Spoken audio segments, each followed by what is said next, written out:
The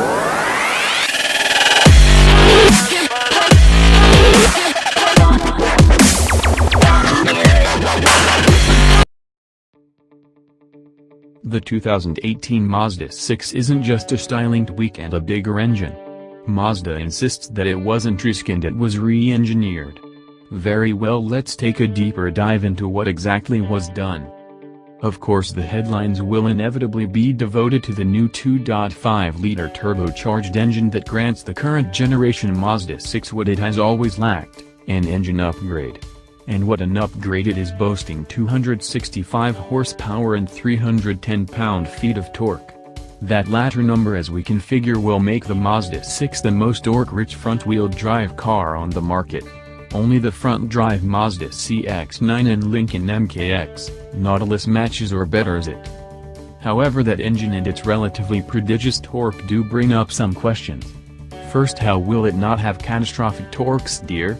Though changes were made to the suspension and steering for 2018 mostly to increase refinement and reduce NVH, see below, they also serve to quell torque steer.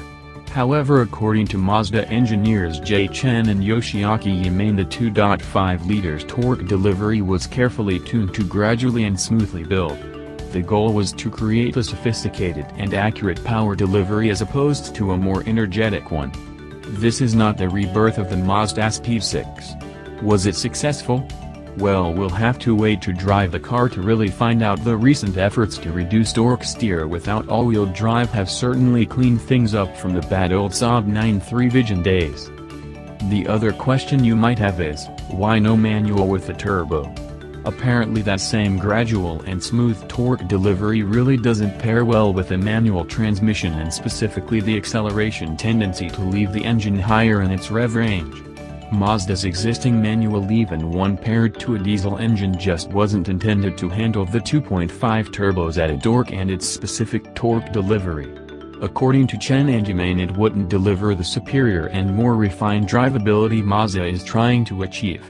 Let's also not ignore that the minuscule take rate probably wouldn't have made it worth Mazda's while.